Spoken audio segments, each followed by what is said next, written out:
Rick, Ricky, Ricky Raccoon. Rick, Ricky, Ricky Raccoon.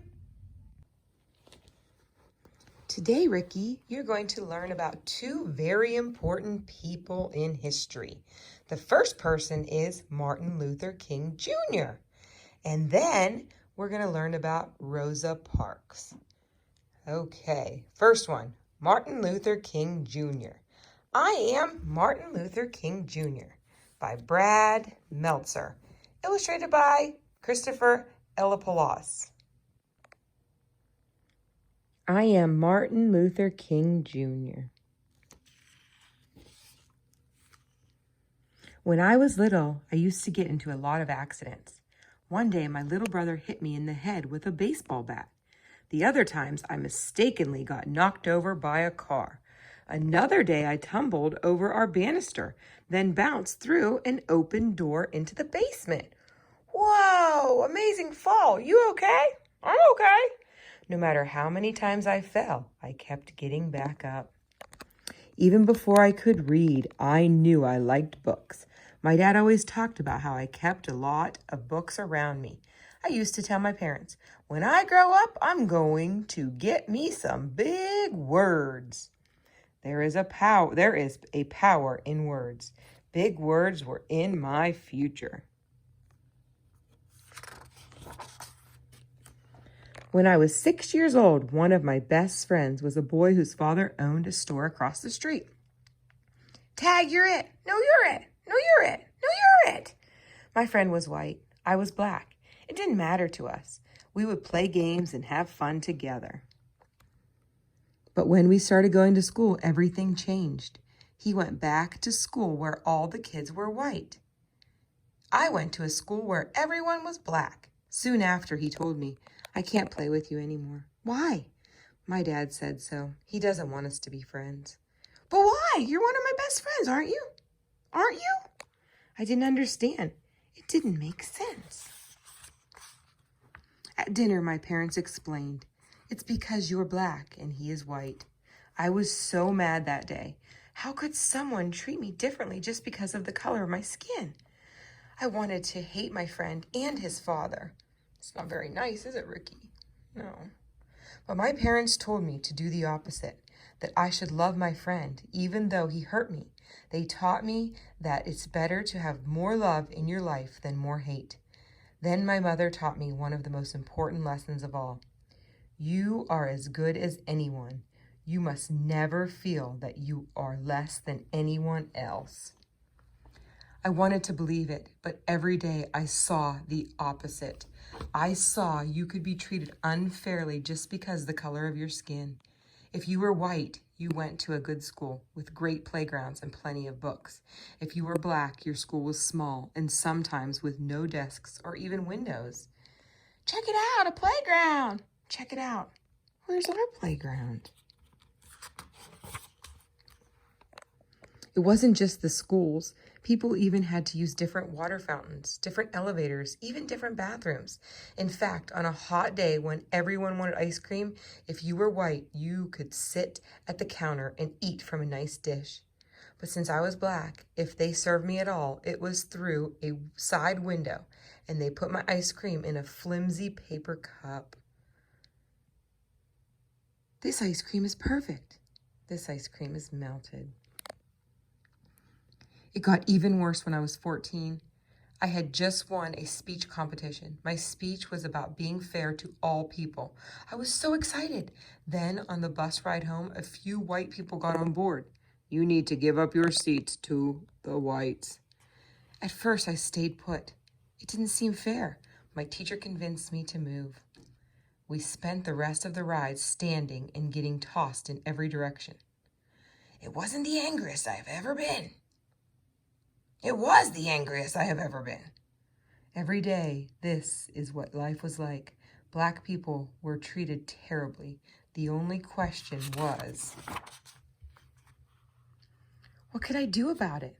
At the age of 15, I started college. By 19, I became a minister and entered seminary school to study religion. Over those years, I read the works of Henry David Thoreau and Mahatma Gandhi. Thoreau taught me about civil disobedience, how an evil system could be changed without violence. Gandhi opened my mind to the power of nonviolent resistance. What's that? Love. It's using love and peaceful methods to change unfair things in society. It was a lesson I wanted to share with everyone. In no time at all, I got my chance. In Alabama, a black woman named Rosa Parks was told to give up her seat on the bus to a white man. It was just what had happened to me. But unlike me, Rosa Parks refused. She was arrested. Early the next morning, I got a phone call from a local community leader. It's time to take a stand. We should boycott the buses so everyone knows that we won't accept this treatment anymore. You know that's not going to be easy. Do not ask if it's easy. Ask if it is right. It was just like Thoreau taught. Instead of using violence to protest the unfair rules, black people would use a peaceful method. We would not ride the public buses. Without our money, the bus companies would go out of business. Now, the only question was, would it work? On the first day of the protests, my wife called me to the window. The buses are empty. It's working. We had to keep it going. As the head of the bus boycott, I gave one of the most important speeches of my life. The room was packed.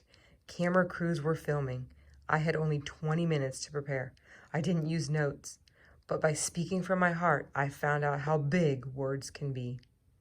We are determined here in Montgomery to work and fight until justice runs down like water and righteousness like a mighty stream. When the history books are written in the future, somebody will have to say there lived a race of people, a black people, who had the moral courage to stand up for their rights. The police put me in jail, saying I was breaking the law. Other folks bombed my house, but instead of using my fists, I kept calm. Don't you want to go back to fight? I am a man of nonviolence, and I know that I do not stand alone. We are with you all the way, Reverend. If no one rides these buses, we'll go out of business. You're finally getting that, huh? For more than a full year, every black person in the city, and some white people too, refused to ride the buses. That meant that some people had to walk for miles, but they kept going. There was a power in standing together. Eventually, our peaceful protests worked. The rules were changed. Public buses could no longer separate people based on the color of their skin. That was only the beginning. Soon, our peaceful protests sparked other peaceful protests. At lunch counters, college students organized sit-ins where they would not stop until everyone could eat together. Our methods of nonviolence were so powerful. I was invited to meet with the president at the White House, but sometimes the hardest problems were right at home. Daddy, look, an amusement park. Can we please go? Sorry, Yoki, we can't. Funtown is not open to black people? Seeing my daughter cry was one of the most painful moments of my life. It had only made me work harder for change. Was it easy? Absolutely not. During one protest in Birmingham, Alabama, the police again arrested me and locked me in a dark jail cell that had only one window. Injustice anywhere is a threat to justice everywhere. Someone slipped me a newspaper in which white religious leaders had written an article calling us lawbreakers. Someone then snuck me a pen. In that jail cell, I wrote my own response in the margins of the newspaper and even on toilet paper. My letter from Birmingham jail was soon published as a pamphlet. Then it was in magazines and newspapers. Today, it has been read by millions of people. Like I said, it is amazing how big words can be. Our message was so important, even kids your age joined us. In Birmingham, during the Children's Crusade, more than 1,000 kids, some as young as 6 years old, showed up to march. What do you want? Freedom! The first day, the police arrested 900 of them. The next day, 2,500 children showed up, ready to go to jail.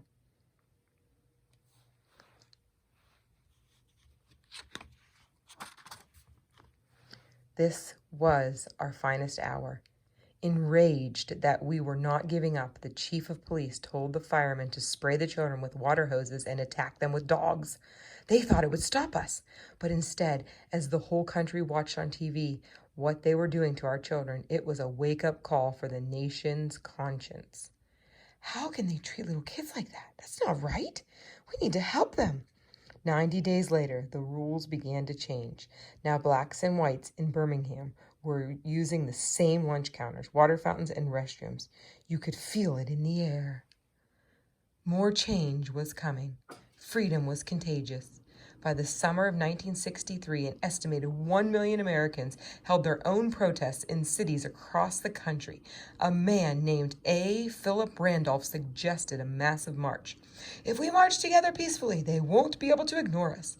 Together we can convince Congress and the president to pass laws so that no one in America can treat people differently based on their skin color.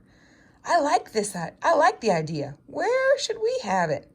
There's only one place. People came from almost every state. They came in nearly every form of transportation. They even took off work and did not get paid just to be there. Old people, young people, black people, white people, even children like you, they all came to Washington, D.C., gathered in righteous army. Why? Because they wanted a change, and they knew the surest way to change the world is to stand together. On August 28th, 1963, I stood at the podium and spoke what some later call my biggest words of all. I am happy to join with you today in what will go down in history as the greatest demonstration for freedom in the history of our nation.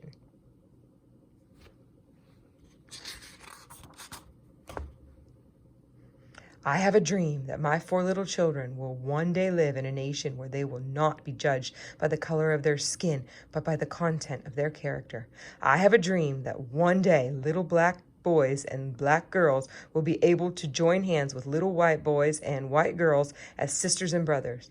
Let freedom ring from every mountainside. Let freedom ring. After the March on Washington, the President and Congress passed new laws for civil rights, but that didn't mean our work was done. Indeed, our greatest battle was still to come.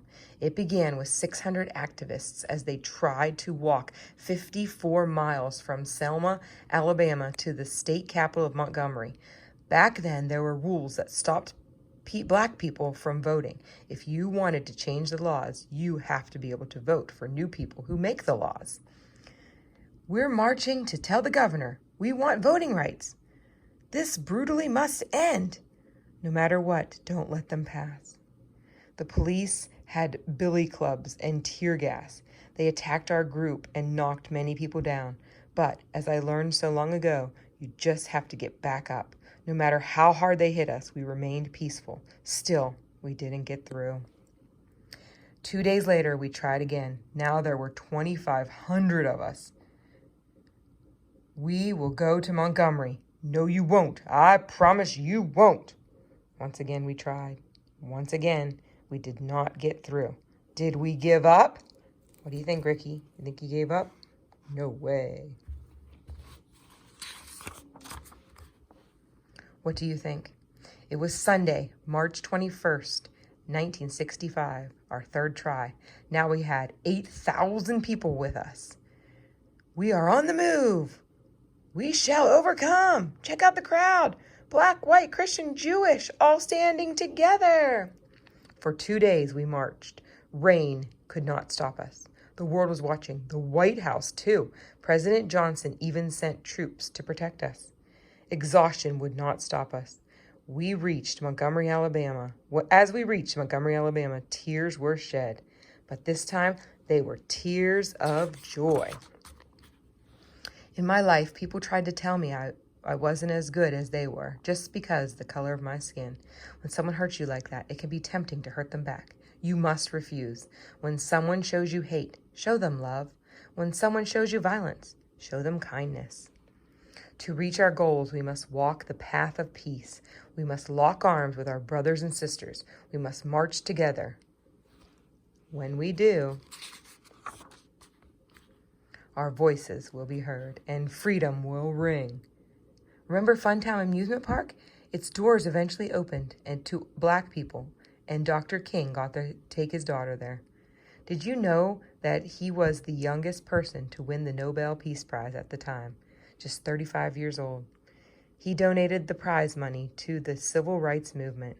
He said that the prize was the work of many other unsung heroes. He fought against poverty too. There's even a national holiday for him, the third Monday of every January. Only Washington and Lincoln get a day like that, and they share theirs. It's a day to remember how far we've come and how much more work there is to do. I am Martin Luther King Jr. I stand for peace. I stand for justice. I stand to help others. I stand as proof that no matter how hard the struggle, we must fight for what is right and work to change what is wrong.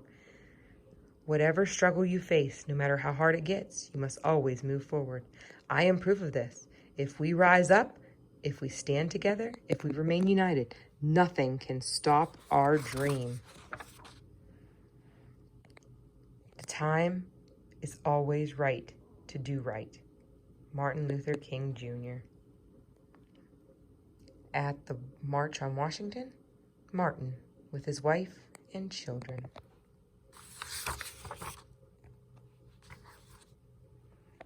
I am Martin Luther King Jr. I know that if we stand together, nothing can stop our dream. Wow, Martin Luther King Jr. was an amazing man. Wasn't he, Ricky? Wow. Okay, Ricky, are you ready to learn about Rosa Parks? I am Rosa Parks. I am Rosa Parks. Growing up, I was small for my age. I was sick a lot too, since we didn't have money for a doctor. But that didn't mean I was weak. I'm not that short. Looks like you are. Most kids, Rosa's younger brother, and Rosa. When I was 11, as I was walking home from school, a boy on roller skates came zipping by and shoved me. He thought I'd be an easy target. To his surprise, I turned around and pushed him back. I knew fighting was wrong, but I didn't want him picking on me again. Uh-oh, this is gonna be bad. Did you just push my son? His mother saw what happened. She was mad that I'd pushed him. But, you know, what made her even madder? I was black and her son was white. She immediately started yelling, "I'll have you put in jail. You'll never get out again." No question, it was scary. But my mother and grandfather taught me to respect myself and to expect respect from others. So instead of backing down, I stood my ground and calmly but firmly I explained, "Your son was the one who pushed me. I didn't bother him at all. I was just standing up to that mom, or even to the boy on roller skates. I was standing up for myself." After that, the boy and his mom never bothered me again. Still, it's hard to change things. Sometimes it can take a long time. Back then, if you were black, you were treated unfairly just because of the color of your skin. You weren't allowed to live in the same neighborhood as a white person, eat in the same restaurant, ride the same elevator, or use the same bathroom. You couldn't even drink from the same water fountain. One was marked for whites, the other for colored. When I was little, I used to wonder if white water tasted different from colored water. I even wondered if colored water came in lots of colors. But it didn't. The only difference was I had to walk outside or even down the block to get mine. Of course, it wasn't just about water fountains. This was my school, a small old wooden building with one room and one teacher for all of us. Everyone from 5-year-olds to 6th graders were stuffed in that one room. There were no windows, desks, and barely any books. Since most kids had to work on the farm to earn money, We only went to school 5 months during the year. Less school, hooray! Don't say hooray, that's bad. We also brought our books home every night. Why? Because we were worried that folks who hated the color of our skin would burn down our school. Now here's the school for kids who were white. Notice the difference? It was a new brick building with beautiful windows, new desks, and plenty of books, plus a playground. They went to school 9 months out of the year, since they weren't working in the fields like we were. Now, can we say hooray? No, there's no hooray about this. Also, if you were black, you had to walk to school. If you were white, you got to take a bus.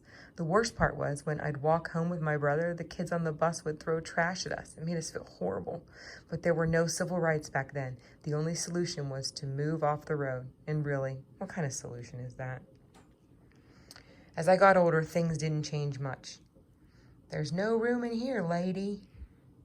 One winter, I was waiting for a local city bus. If you were black, you had to ride in the back. If you were white, you rode up front. On that day, the back of the bus was packed. But there were plenty of seats in the front. I was just trying to find a place to sit. But as I entered through the front door of the bus, "What do you think you're doing here? You need to get off and use the back door. Only whites can come in the front." "But I'm already in." I tried to explain that there was no room to get in through the back. The driver didn't care. He wanted me off the bus. He grabbed me by my coat sleeve. I dropped my purse near the front door. To pick it up, I sat in the front seat, a white seat. It made the driver madder than ever. "That's it, get out. Get off my bus." That's what he called it, my bus, as if it were his. The bus wasn't his, though. It belonged to all of us. Still, that afternoon, the driver got his way. He kicked me off. "See you soon." "Yes, you will." But I promise you, that wasn't the last time I'd face that bus driver. From there, in addition to working as a seamstress, I started working to change things. At the NAACP, we fought for fairer laws and made sure that people's stories were heard. Tell me what happened next. Need a lift? No, thanks. I also stopped using colored water fountains. I'd rather go thirsty than be treated so poorly. It was the same with separate elevators. Instead of riding them, I'd take the stairs. But as for real change, even I didn't know what was coming. It was the end of a busy Thursday. I was 42 years old on the bus going home. This time I was sitting in the first row of seats that were allowed for black people.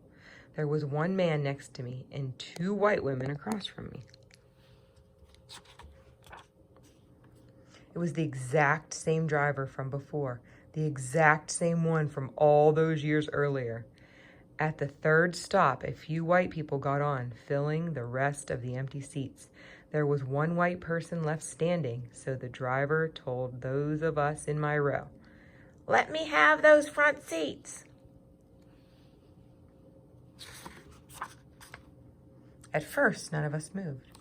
But when he asked again, "Y'all better make it light on yourselves and let me have those seats," the other 3 people got up. I stayed right where I was. Sliding over to the window, I thought about what he was demanding. He wanted to take my seat anyway. He wanted to give it to that man. And why? "Come on, get up." Because I was black and the man was white? I knew what the rules said, but I also knew in my heart that's not how you treat people. Without a doubt, the driver was mad, but I never lost my cool, never raised my voice. "Are you gonna get up?" No. People say that the reason I refused to give my seat was because I was tired. And I was, but it wasn't the kind of tired that came from aching feet. The only tired I was tired of giving in. "Well, I'm going to have you arrested." You may go on and do so. Before me, there were other brave women who had refused to give up their seats. Still on that day, for violating the rules of Montgomery, Alabama, I got arrested. but by standing up for myself. I ignited a movement. From there, the Montgomery bus boycott began. For 381 days, that's, well, over a year, all blacks in the city and even a few whites refused to ride the public buses. But if you don't use the buses, we'll go out of business. Then maybe you should think about changing your rules. Finally, the rules were changed. Public buses were no longer allowed to separate people based on the color of their skin. That was only the beginning. Eventually, we were allowed to drink from the same water fountains, ride the same elevators, and yes, go to the same schools. In the Declaration of Independence, Thomas Jefferson wrote that we were all created equal. Finally, the nation was starting to act like it. Now, can we say hooray? Soon. We're close. Of course, that didn't mean the fight was over. There were thousands of people just like that bus driver. But after hearing how I didn't give up my seat, there were now thousands more people just like me, together, inspired, and committed to justice. My name's Martin. Want to hear a rough draft of my speech? You bet I do. So look at Rosa Parks and Martin Luther King Jr. In my life, people tried to knock me down, tried to make me feel less than I was. They teased me for being small, being black, being different. Let me be clear, no one should be able to do that. But if they try, you must stand strong. Stand up for what's right. Stand up for yourself, even if it means sitting down. When you do, others will follow. What's the medal? It's the Congressional Gold Medal, one of the government's highest honors. George Washington got one too. Cool. Now can I say hooray? Go for it. Hooray!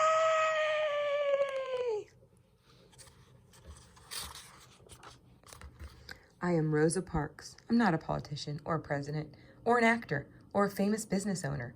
I'm just an ordinary person, but I'm also proof that there's no such thing as an ordinary person. I hope you always stand up for yourself, and I hope you'll remember that we're all in this together. Wow. That was a wonderful story, wasn't it, Ricky? Thank you, Rosa Parks, and thank you, Martin Luther King Jr., for what you've done for our country. Rick,